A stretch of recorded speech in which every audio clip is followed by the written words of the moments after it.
You know that feeling, that dull throb at the back of your jaw that starts small and then, suddenly, takes over your entire life. A toothache. Today you book an appointment, sit in a reclining chair, get a local anesthetic, and it's over in 20 minutes. But for most of human history, there was no anesthetic, no x-ray, no gentle rinse and spit. There was just someone, a sharp implement, and the decision to get it over with. Ancient humans had terrible teeth, not because they ate sweets, sugar wasn't widely available yet, but because of grit. Literally. Stone ground flour left tiny particles of rock and sand in bread. Eating that every day for decades ground teeth down to nothing. Add to that the natural bacteria in the mouth, cracked enamel from biting hard food, and zero fluoride, and dental agony was just a fact of life. The question wasn't whether your teeth would fail, it was when, and what someone was going to do about it when they did. Dentistry is older than you think. Archaeological evidence of dental procedures goes back over 9,000 years. That's not a typo. In 2006, researchers found prehistoric teeth in Pakistan with tiny drill holes, created using flint-tipped bow drills, on living patients, with no numbing agent of any kind. And it only gets more creative and more painful from there. Let's go culture by culture, because ancient dentistry is one of those topics where every civilization had its own unique brand of agony. The earliest written record of dental treatment comes from ancient Sumer, around 5000 BC. Sumerian texts describe toothache as being caused by a toothworm, a tiny creature burrowing into the tooth and gnawing from the inside. This wasn't considered superstition at the time, it was the accepted medical explanation for dental pain across dozens of civilizations, from Mesopotamia to medieval Europe for nearly 6,000 years. The treatment? Smoke the worm out. Literally, burn herbs near the tooth and hope the worm left. Ancient Egypt gave us the first named dentist in recorded history, a man called Hesi-Ra, who lived around 2600 BC and held the title, translated roughly as greatest of those who deal with teeth.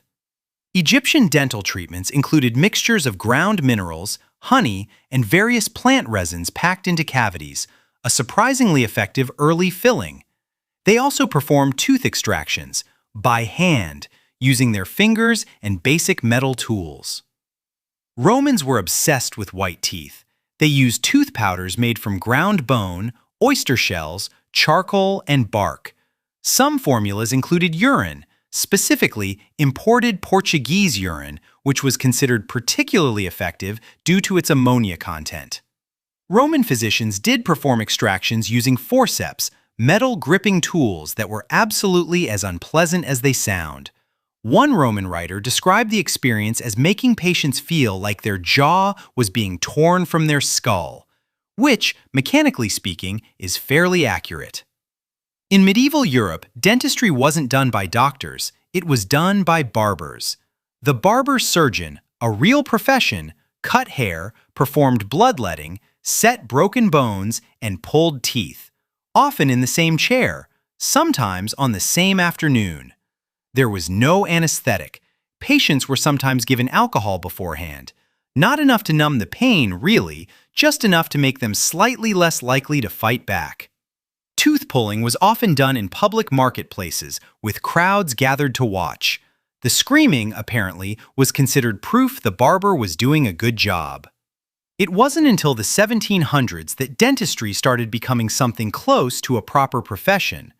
French surgeon Pierre Fauchard, considered the father of modern dentistry, published a comprehensive dental textbook in 1728 that described fillings, braces made of metal wire, and even early dentures.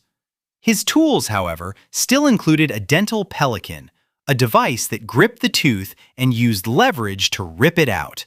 Named after a pelican because of the way its beak opens, which is not a comforting comparison. So we've had worm smokeouts, urine toothpaste, public extractions with pliers, and a tool named after a large bird. But here's what nobody tells you. Some ancient dental treatments actually worked, and some modern archaeologists found evidence that ancient patients, somehow survived procedures that should have killed them. Researchers examining 2,000-year-old skulls have found evidence of gold wire used to stabilize loose teeth in ancient Rome and Phoenicia. They found early iron fillings in Iron Age Europe. They found beeswax used to seal a cracked tooth in a 6,500-year-old jaw from Slovenia. These people didn't have x-rays or anesthesia or dental school, but they observed, they experimented, they figured out that sealing a cavity slowed the decay. The instinct to fix a broken tooth, to find something, anything that helped, is apparently one of the oldest human instincts we have, which, honestly, makes the whole urine toothpaste thing slightly more understandable. Slightly. The next time you sit in that dentist chair and feel a flicker of dread, remember that for 9,000 years, people were sitting in considerably worse chairs, facing considerably worse tools. And they showed up anyway, because a bad tooth in the ancient world wasn't just painful, it was dangerous. Infections spread. People died from toothaches. So in some ways, every dentist appointment you've ever survived puts you in a very long line of humans who just gritted their remaining teeth and got on with it. If this made you want to go brush your teeth immediately, good, you should. Hit subscribe for more ancient history that hits a little too close to home.